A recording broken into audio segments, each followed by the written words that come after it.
Večeras s nama u studiju upravo protagonista ove priče koji je samo za nas došao direktno iz Kanade, Justin Fry. Justin, welcome to N1. Welcome to Sarajevo. Dobro večer. Dobro večer, Justin. Intense few days for you. Great, wonderful. Days. Wonderful days. But I'll take you back to the beginning of the story. We had a chance to see the story, what the story is, what the picture is that we see here on our screens. What was the beginning of your story and the beginning of the story of this picture that we are seeing? So the United Nations tour, as most people know, began here in 1994 in Visoko. And that was my second tour of duty with the United Nations. My first tour of duty was on the island of Cyprus, and Bosnia was tour number 2 for me. That was more difficult tour, right? As I could understand. Different, very different tour, and we knew that when we were coming over here. We knew it would be different, and we trained extensively to come over here. All right, so what did they tell you? What was your knowledge before you came to Bosnia? What did they tell you? Where are you going? What were you supposed to see there? Were you aware of what was going on in Bosnia back in the 94? Because 94 was the year when you came to Bosnia, right? That's right, yeah. So 1994 was the year we came, and we followed it extensively in the news, like most of the world did at that time. However, before we went, we were told about how active of a theater that this area was, and we trained almost for a year prior to deployment before coming over here. Okay. And we were told that over here was unsettled, and it was different than any other tour that we had been on. They gave the tours that we came over here, they gave them a name and they gave them a number. And so I was Operation Cavalier number 4. So we were the 4th 6-month rotation of Canadians to come into this area. Starting off 92, so the 94 was the 6th division. Then it was the Canadian battalion in Visoko. You were stationed in Visoko. That's right. And I want to talk about this picture that most of the media, even in Canada, spoke about. They did. So who is on the picture, and what does this picture represent to you? And what is your memory? How do you remember this moment when this picture was taken? So the story with the picture, I think I have to preface it, Ika, by saying that I don't have a lot of tangible things from my time in Bosnia in 1994. As we both know, life was a little bit different in the early 90s. We didn't have digital photography technology. So I actually left the Balkans with not a lot of tangible things, not a lot of pictures or mementos of my time here. But I always kept this photograph. You knew you had it. Right. It was on my screensaver on my computer. Okay, but why did it take 25 years for you to take action to find a person from the picture? So the story of the picture was a story of friendship and a story that started with nonverbal communication. I spoke English. I didn't speak any of the language over here whatsoever. And part of our tasks when we were here was to perform security for a landing zone for United Nations helicopters that were using our camp in Visoko. When we were on the security detail at the landing zone, a lot of children would come over because they like to see the helicopters, they like to see the soldiers. And that was when I started to strike up a friendship with a young boy that you see in the picture that we now know is Amir. It started with no verbal communication, with just a smile and a wave. And then it started to happen every time there was a helicopter come in, he would come to the fence. And he had a wonderful, slightly older sister that would come, and soon the wave turned into hello and some communication. And I really noticed that these kids, they were happy, but they didn't have some of the things that we in Canada or North America sometimes take for granted. Just the little things. Like candies, candies, crayons, pencils, paper. So I was able to phone to my mom once a week. I was a 22-year-old when this 22, so I didn't have a wife or anything like that, but I was able to phone to my mom on a satellite phone once a week. And I would say, "Hello, Mom," and 2 seconds later I would hear my own voice say, "Hello, Mom." So I had to tell my mom, teach her how to say over when she was done talking. When she was done talking. Yeah, So that's how different the time was when you look at now and then. But I started to ask her, can you send me things for Amir? And so I got him pencils and papers, and so she sent things in to a care Bosnia package. In a care package that was coming to the base where you were stationed, right? And even the care packages had to go to an address in Canada, and then the Canadian military would bring them to us. Bring them to you. Yeah. That was the only way. So, and then you met Amir's sister, Amra. Yes. She translated for you guys? She did, and I remember it like it was yesterday.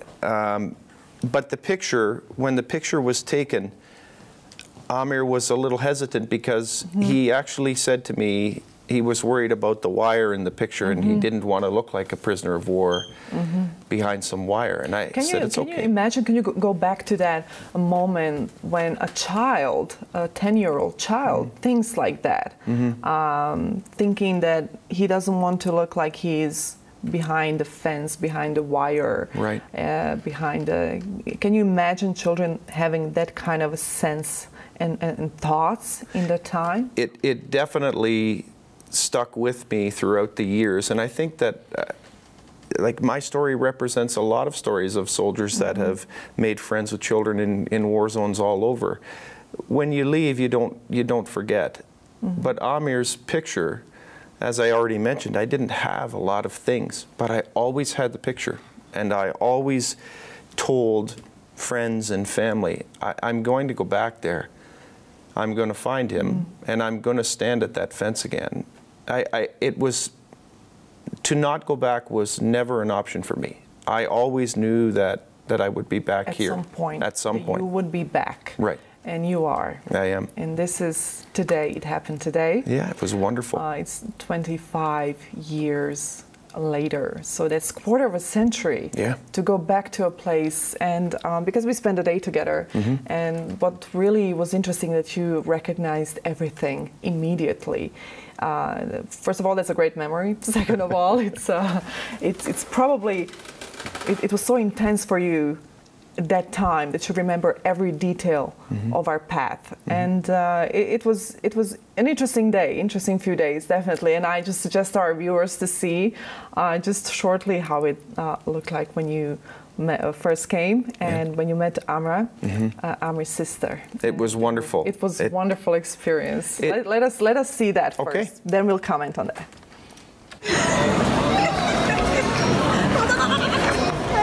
Hey, buddy! Welcome to Sarajevo.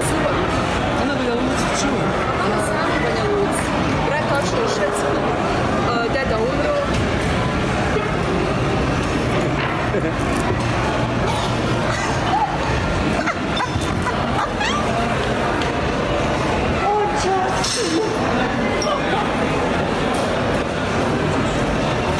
Oh my God!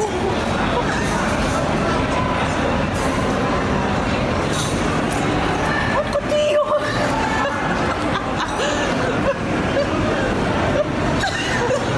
Nice to see you. No, dobar dan! Bila je to Amra, dakle Amirova sestra koja je u ratu prevodila za dječaka Amira i za Justina koji je upravo protagonista ove naše priče. Justin, intense, very emotional meeting.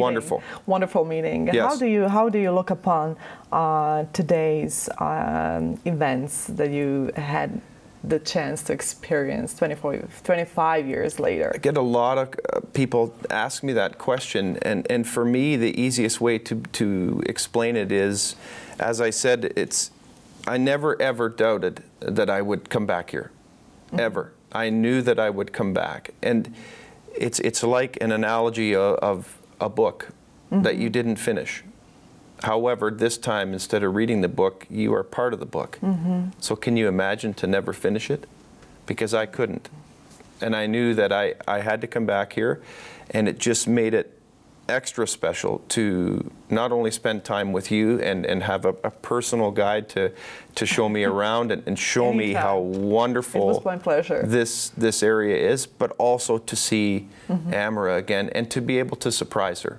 That was a wonderful thing. It would be better only made better if Amir was here. But we respect that he is a young father with 2 kids and a full-time job, and we were all there at one point. So we have understanding. We have an understanding of that, but there's no question that I will always come back here. I love the area. I love the people, and it feels like a little piece of home away from Canada for me now. Does it feel sort of a closure for you now? You haven't been back until today, until these days. Does it feel like closure? And what does, when you go back and when you think about '94 in Bosnia, in Sarajevo, in Visoko, how does Bosnia look to you today? You had a chance to see some places and that contrast that you mentioned a few times. How does that look to you today? That's the best word to describe it, is contrast. When we left in 1994, I came in on a winter tour. We were here in the wintertime, and it was wet and it was cold, and the smells, I will always remember the smells because our camp was close to a leather factory, and there's certain industrial smells that would always take you back. And it was the biggest contrast that I saw was the number of people and the fullness of the cities now. To walk around Sarajevo as we did last night and see it bustling with people that are laughing, that are smiling, that are jovial and having a great time, that is a large contrast from the way that the city was in 1994 and the way the area was. And for me, that does equal closure. That does equal closure. Yes. Do you feel satisfied, content? That's a great way to describe it. Living in the morning, are you bringing that piece of satisfaction with you in your heart when you leave today? Yes, absolutely. And I will also tell the many people, the power of social media and the people that I put a simple post on that I'm in Sarajevo with the I Love Sarajevo sign and people saying how much they loved it, and then on the other side people saying I would love to see the change, and it's going to be my pleasure to tell those people just how much this city has changed and this area has changed. It's been nothing but amazing. And when you look back and when you look today and these days that you spend in Sarajevo, in Bosnia, and Visoko, and you've seen some of some beauties of Bosnia and the blossoming of the city, does it then seem meaningless to you that what happened back in the 90s? Because you see people of all ethnicities sitting together again, and you see back again 4 major religions in Sarajevo. Sarajevo is called European Jerusalem. You've seen mosques, you've seen Orthodox churches, Catholic churches, and you've seen synagogues at the same place. Does it then seem meaningless to you what happened back then? And can you find somehow the answers of why would something like that happen? To properly word this, it's at that time that was not my job. My job was to come here and perform as a soldier at a certain level, to do what I was assigned to do, and to try to think about the decisions that had to be made at upper levels, whether it be military levels or parliamentary levels. I can't do that. But when, like you said, when you walk around the city and you see everybody together and you see in close proximity synagogues and churches and mosques, it shows us that anything's possible. Anything's possible. You were 22. I was. When you, what was the heaviest, the heaviest event from the 90s that really stayed with you and that you maybe even struggled all these years with?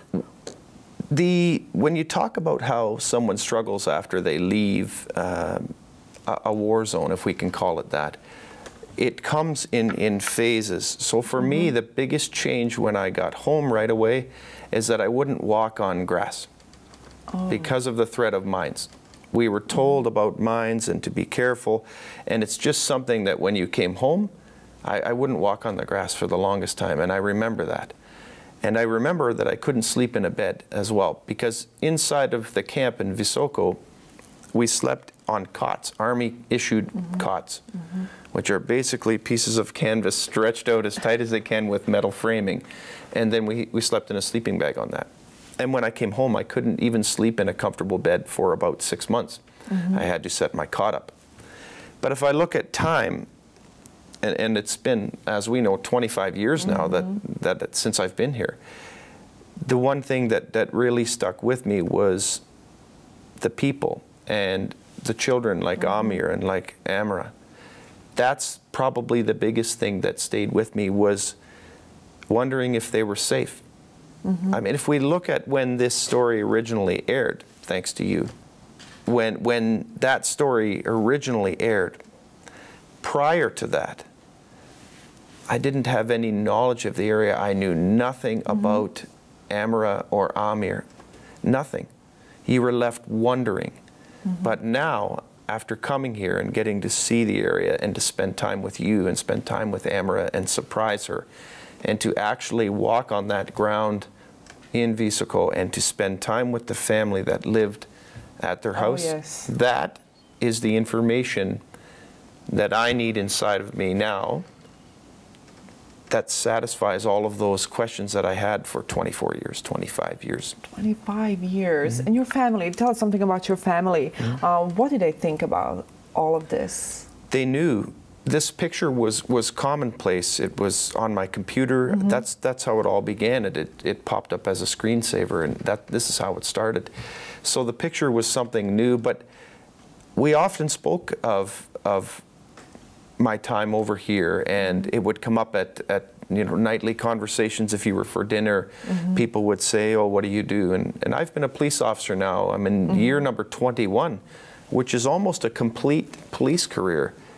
However, it feels like I was here yesterday. Yeah. Really. Because you recognized everything just the same second. I saw our camp, and I knew it immediately that was our camp. But I guess my point is that I still at times feel like I'm in the Army. I still feel, it feels to me like yesterday. It's amazing, the passage of time. And that was more evident today when I looked at the landing zone on the other side of the fence. What was once a clear field for helicopters to land now has large trees in it. And the shrubbery around the fence, we couldn't even really see into the landing zone. And that stuck with me today. It was, this story is a long time ago. And you don't have that feeling at all, right? No. No, I knew the camp right away as you saw it today. It was like, it seemed like it was yesterday for you, right there. That house will always be special to me. That house is very special to you, and you left a flower today. I did. Under the balcony of that house. Can you tell us something about that event?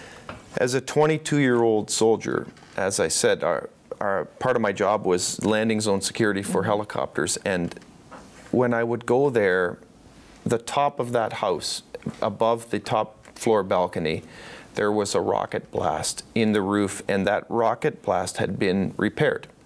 However, you could still see the burn marks around the outside on the stucco. I knew what it was when I saw it. And when you're standing there and you're waiting for a helicopter and you're young and your mind starts to wander and you're looking, I fixated on that, and I always wondered what happened. And there was folklore around the camp that there was an old man that was unfortunately killed when a rocket exploded there. And that's the last I really thought of that house. I remember that thought process, but for 25 years, that's the last I really had thought of it considerably, until the story broke with Amir's picture and my picture behind the fence. Because I got a Facebook message from another Canadian, and he's originally from this area.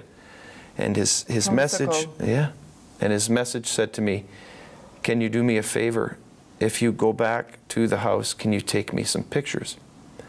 And I said, "Of course. Can I ask why?" And he said, "Because that was my house." Wow. And it just gave me chills all over, and I wanted to ask him, but at the same time, you want to respect someone's privacy, especially considering that someone potentially had been killed there.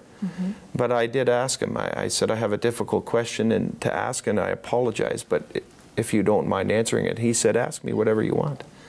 And I said, there's a rocket blast in the roof.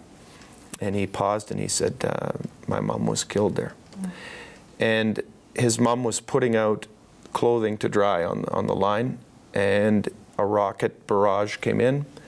There were a number of rockets that were fired, and unfortunately one hit right on the side of the house, right where she was standing, and she was killed instantly. And this is why you put the flower right there where she lost her life. Right. I told was wondering him about that. I told him I for my own selfish reasons, for my own closure, but also out of respect for a fellow Canadian now, and to respect someone that now it puts a name and a face to this story. I felt I had to do that, and I told him, if I go back there, and when I go back there, I will put a flower there for your mom. And that's why I did that today.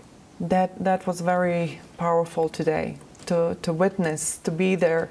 Really, thank you for letting me be there and witness all of this.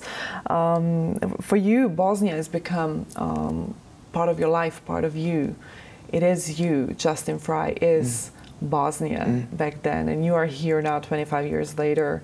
Are you planning to come back? Are you planning to keep on visiting? Are you planning to bring your family here? There's so much that I want to see now. And I have to mention too, you and I spoke about the different ethnicities and religious backgrounds, but when the story first broke with Amir's picture and I, the messages that came from around the Balkans, again, the power of social media, but the messages that came to me from around the Balkans was nothing less than incredible. And everybody was wonderful, and I did my best to answer every single message to say thank you, and the power of that was amazing. And what's amazing about it is that we're all different. We don't speak the same language, but yet it makes everybody happy. Everybody happy, and everybody needs a good, happy ending story, a good story. We are all bombarded with very bad news on a daily basis. So good stories is something that we really miss in today's media. Right. And your story is one of that story. And when I look at this picture, I mean, you're a kid over here. I mean, this is you. A little pounds less. I mean, that is okay. But if you look at a picture and when you look at yourself, what didn't you know back then that you know now that you wish you knew back then? That's a great question. I would say, because when you look at the eyes are very innocent. And you have a different set of eyes right now, you know, with experience, with things that you've seen. Right. So that's why I asked you, what was the most difficult experience that you had to go through here? Because you were a kid, you were here, you know, war-torn country. So it's a different set of eyes. And I'm just wondering, what is it that you know now that you wish you knew back then? I would say the biggest thing that I came out of this area knowing now is the power of positive communication. And when we speak to that, we think about nonverbal communication, saying hello to someone with a simple wave or a smile, like you said. In my job as a police officer now, that can set the tone sometimes when you have conversation with someone. So now I make a conscious effort to say hello to everyone in different languages when I can. If I'm in that area, I like to use the language that they use in that area. But if I don't, I'll always wave or at least smile at someone, because that can really set the tone. And it doesn't matter what language you speak. But that's one of the biggest things that I carried forward, and that my brother, I have an identical twin brother, and we are people persons. Yeah. We really are. You are. Jason, your brother. Jason, my brother, and we always say hi to people. We always cheer for the underdog, shall we say, and just understand that communication and a smile and a wave can go a long way, and it can change someone's day. Right? Yeah. Like it did here. Right. People usually remember people's smiles, a positive gesture, a small gesture, which you have done, which you did back then in '94 with Amir, and look at where you are now. Do you know that an old police officer that worked with me many years ago told me something, and I will never, ever forget it. And he said to me, people may not remember exactly what you say to them, but they will remember how you said it and how it made them feel. So I always remembered that, and that was one of the things that I looked at using whenever I did interviews and things like this as a police officer. People may not remember what you say, but they'll remember how it made them feel and how you said it. That's very powerful. I will remember that. I learned something today. I'm glad. Justin, thank you so much for this opportunity. Thank you for coming to Sarajevo. Thank you for coming to Bosnia. Thank you for loving this country. I do, and I'll be back. And loving this region, not just the country, the region, which is really beautiful when you look at it from the outside.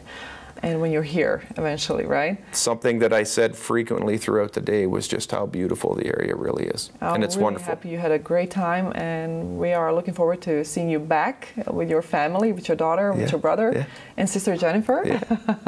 And thank you again for being here today. Thank you so much for having me. Thank you. Poštovani gledalci, bio je to dakle protagonista naše priče, Justin Fry, koji je samo za ovu priliku došao iz Kanade kako bi posjetio mjesto gdje je tačno prije 25 godina napravio ovu sliku, gdje je upoznao upravo Amira Bajramovića, također lika iz naše priče. Hvala vam mnogo za pažnju. Ja sam Mika Ferer-Gotović. Doviđenja.